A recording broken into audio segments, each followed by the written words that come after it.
Drahí priatelia, dneska to bude také voľnejšie video, kde budem len rozprávať nejaké poznatky, prípadne moje poznámky.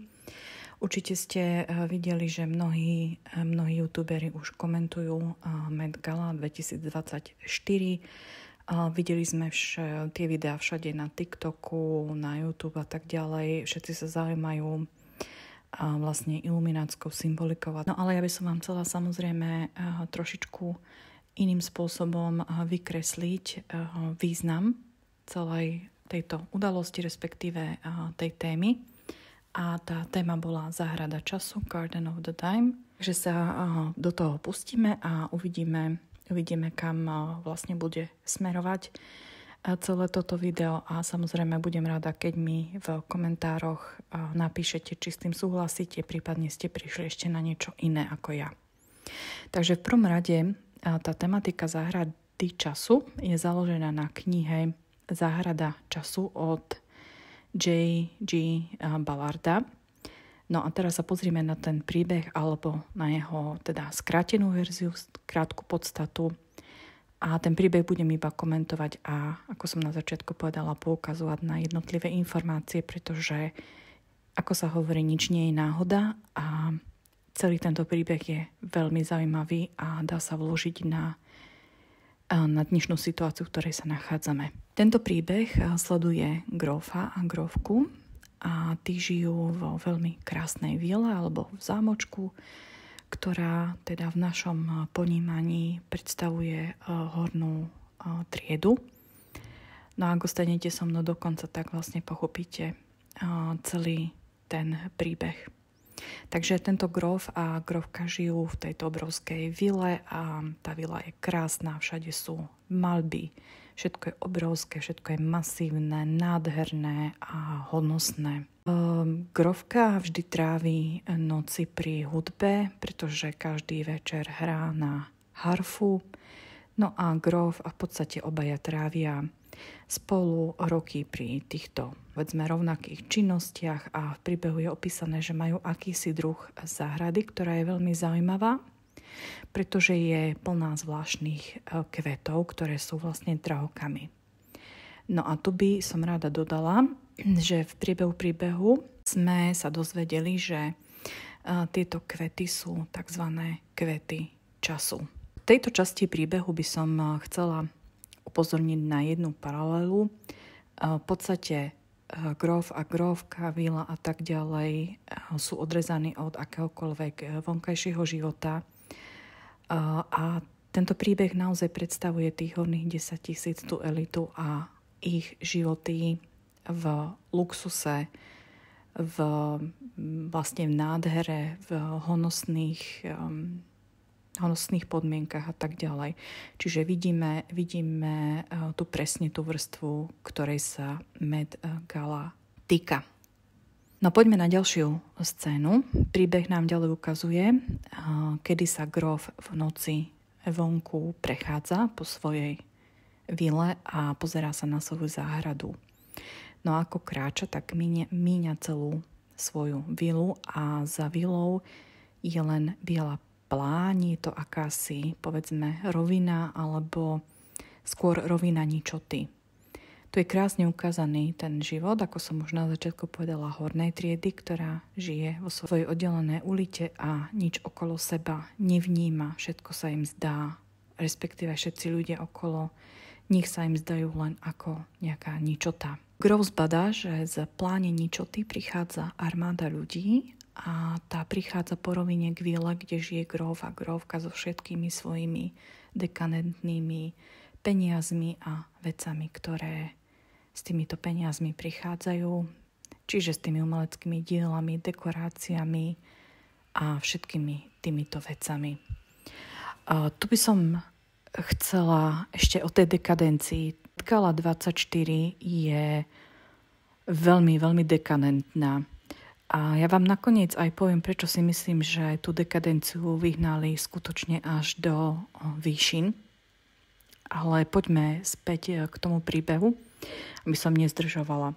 Takže táto armáda, ktorá sa blíži k vile, je plná chudobných ľudí.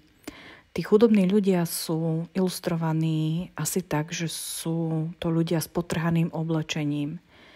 No ale čo grof urobí, aby armádu udržal preč od víly, je, že chytí jeden zo svojich čarovných drahokamových kvetov a odlomí ho zo stonky. A vlastne to spôsobí, že ten kvet ich vezme späť v čase. Späť asi tak 3 dni, kde armáda je ešte späť, ešte neprichádza z tej ničoty k ním a to im dáva vlastne pár dní, kým sa tá armáda znova vráti. Takže v priebehu celého toho príbehu je povedané, že takto znova prežívajú tú istú dobu. V podstate, čo sa týka tých ich životov, tak Grofka ani nevenuje pozornosť tomu, čo sa vlastne deje vonku.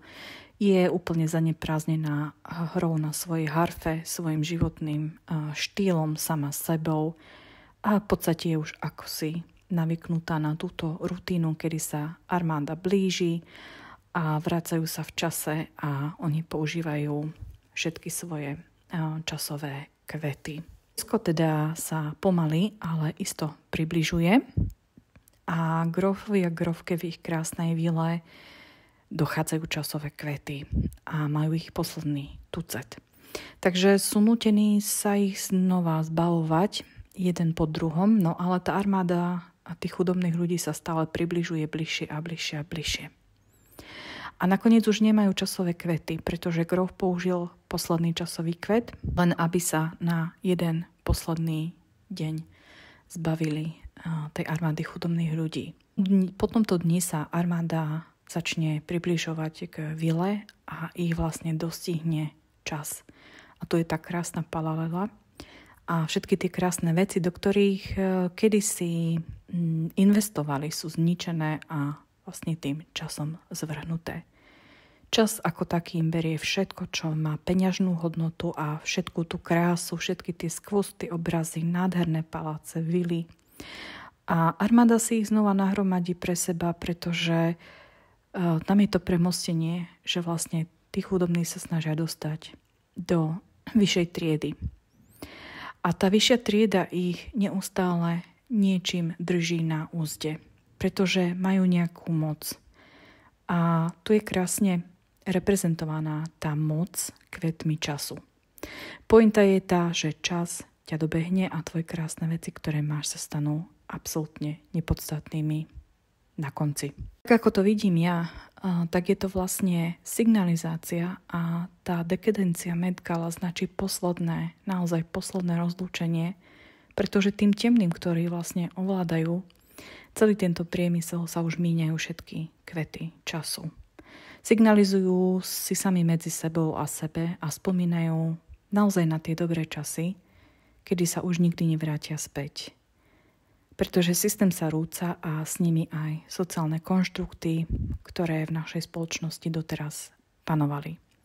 Takže otázka na vás. Cítite to?